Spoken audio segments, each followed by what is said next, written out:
7절까지 있는 말씀입니다. 로마서 1장 2절부터 10절까지 앞에 보시고 우리의 큰 소리로 같이 합독하시도록 하겠습니다. 시작. 이 복음은 하나님이 선지자들을 통하여 그의 아들에 관하여 성경에 미리 약속하신 것이라. 그의 아들에 관하여 말하면 육신으로는 다윗을 통해서 나셨고 성결의 영으로는 죽은 자들 가운데서 부활하사 능력으로 하나님의 아들로 선포되셨으니 곧 우리 주 예수 그리스도시니라. 그로 말미암아 우리가 은혜와 사도의 직분을 받아 그의 이름을 위하여 모든 이방인 중에서 믿어 순종하게 하나니 너희도 그들 중에서 예수 그리스도의 것으로 부르심을 받은 자니라. 로마에서 하나님의 사랑하심을 받고 성도로 부르심을 받은 모든 자에게 하나님 우리 아버지와 주 예수 그리스도로부터 은혜와 평강이 있기를 원하노라. 아멘.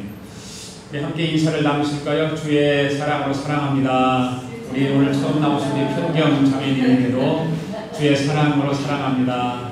주의 축복이 있기를 원합니다. 할렐루야. 감사합니다. 지난 주일날 우리가 예배를 드리고 설교를 하고 말씀을 들으면서 외울 말씀을 하나 드렸죠. 로마서 1장 1절 말씀 다 외우셨죠?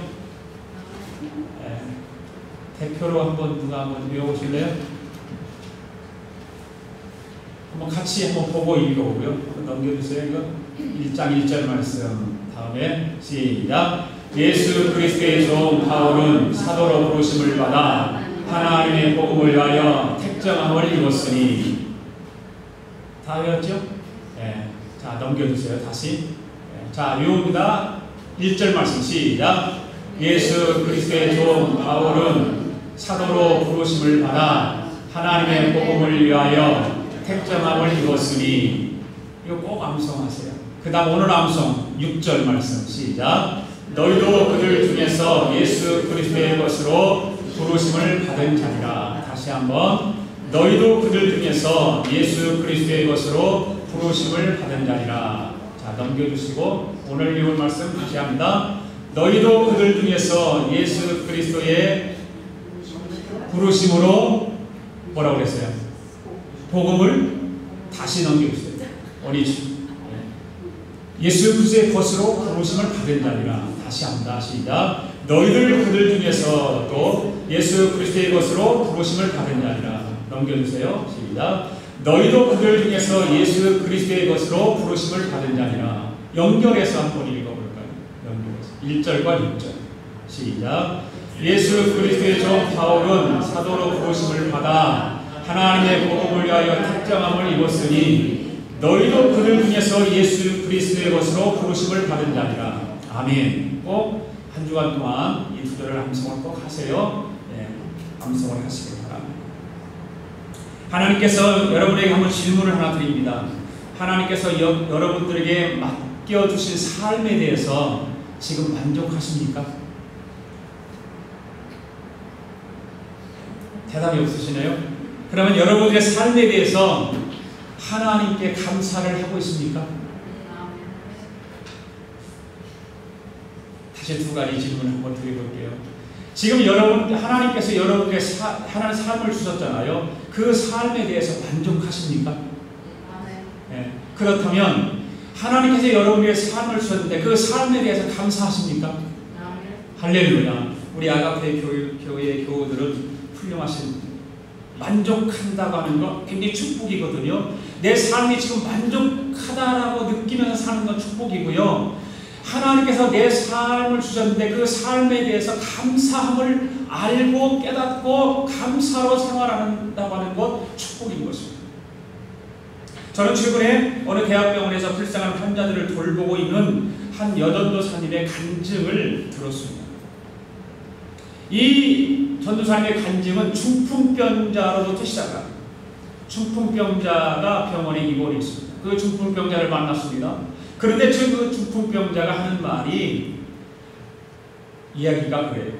우리와 같이 좀 건강했으면 좋겠다. 그렇게 고백을 하고 그 사람을 부러워한다라고 이야기를 합니다. 그런데 그 병원에는 또 다른 환자가 있다라고 하는 것입니다. 중풍병자를 오히려 부러워하는 다른 환자가 있다고 하는 것입니다. 어떤 사람들일까요? 바로 팔과 다리가 잘려나간 환자들입니다. 그 팔과 다리가 잘려나간 환자들은 중풍병자들을 부러워한다라고 하는 것입니다. 그러면서 저들의 입으로 고백을 하고 중얼거리는 것이 뭐냐면 다리가 좀 못생겼으면 어때? 소아마비에 걸려서 한쪽 다리가 좀 짧으면 어때? 다리가 좀 휘어졌으면 어때? 비록 힘없는 다리지만 제 다리를 가지고 제 힘으로 일어서볼 수 있다면 아무런 소원이 없다라고 고백하는 두 다리가 없는 환자들의 입에서 그렇게 말을 한다고 하는 것이죠. 그런데 병원에는 오히려 이와 같은 사람들을 바라보면서 부러워하는 또 다른 분류의 환자들이 있다는 것입니다. 어떤 사람들일까요? 목이 부러졌거나 척추에 이상이 있어서 완전히 사지가 마비되어 있는 그런 사람. 이런 사람들은 어떤 생각을 할까요? 다리가 없어도 좋겠다는 거죠. 그래도 그 사람들은 대수변에 대한 감각은 살아있지 않은가? 이 사지가 마비되어 있는 사람들은요, 대소변도 가리지를 못하고 마비되어 있으니까 가고 싶은 데 갈 수도 없고, 그래서 늘 병상에 누워서 죽은 듯이 지내하는 비참한 신세를 가지고 있는 사람들이 사지가 마비되어 있는 사람, 그런 사람들은 팔, 다리가 없는 사람들을 그렇게 부러워한다는 거 아니겠습니까? 그런데 병원에 이런 사람들보다 더 비참한 사람들이 많이 있다고 하는 것입니다. 지금도 중환자실에 가면 완전히 의식을 잃은 채 산소호흡기를 끼고 겨우 생명을 연명해 나가는 그런 환자들이 있다라고 하는 것입니다.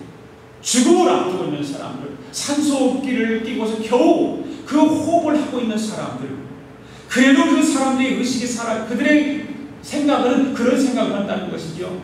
뇌성마비라든가 사지가 다 마비가 되어서 꼼짝없이 누워있고 똥오줌을 가리지 못하는 사람들이지만 그들은 사람을 알아볼 수 있고 의식을 가지고 있어 대화를 할 수 있고 그런 것에 부러워한다는 거예요. 이런 중환자실에 있는 사람들, 중환자실에 있는 사람들은 말도 못하고 대화도 할 수 없죠. 호흡만 겨우 하면서 까닥까닥 죽으려는 말 기다리고 있는 사람. 그런 사람들은 어떤 이 생각들을 가지고 있을까? 부러워하는 거죠. 건강한 사람들을 부러워해요. 그래서 4년째 의식을 잃어버린 남편을 둔 어떤 부인은 이렇게 말을 했습니다. 내가 일평생 동안 신으로 살아도 좋다. 내 남편이 일어서서 걷는 것까지는 바라지 않는다. 그러나 내 남편에게 의식이 돌아와서 나를 좀 알아보고 나에게 좀 여보라고 불러봤으면 좋겠다라고. 나는 일평생은 그렇게만 우리 남편이 나에게 여보라고만 불러준다면 나는 한이 없겠다. 하나님께 감사하며 살 것 같다. 그렇게 말하는 사람이 있습니다. 사랑하는 성도 여러분, 제가 여러분에게 다시 물어봅니다. 여러분은 지금 여러분의 삶에 만족하십니까?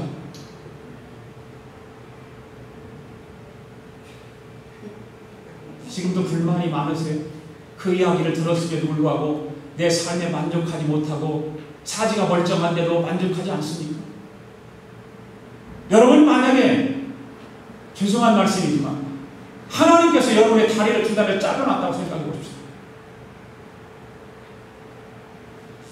여러분들 하나님께서 여러분의 사지를 마비시켜놨다고 생각해 보십시오.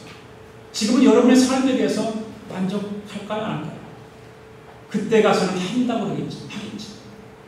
그때 내가 하나님 앞에 감사해야 되고 그때 내가 하나님의 내 삶을 만족하면서 정말 기쁨으로 행복하게 살았어야 되는데 라고 말하지 않을까요? 만일 병원에 있는 사람들에게 똑같은 질문을 던져보았다고 해봅시다. 당신은 팔다리를 마음대로 움직일 수가 있었고 음식을 먹고 자연스럽게 소화시킬 수 있었던 그때는 감사하며 살았습니까? 라고 질문을 던졌다면 그들의 얼굴에 아마 씁쓸한 미소를 지지 않았을까요? 그러면 대답했을 거예요. 지금 생각해보니까 그때는 정말 행복했었습니다. 그러나 그때는 그것을 깨닫지 못하고 감사하지 못하면서 살았습니다라고 말했을 것 같아요. 바로 지금 여러분들에게 제가 질문을 던져서 여러분 지금 삶에 만족하십니까? 하나님께서 여러분의 삶을 지금 주셨는데 그 삶에 감사하며 사십니까? 라고 질문을 던졌을 때에 왜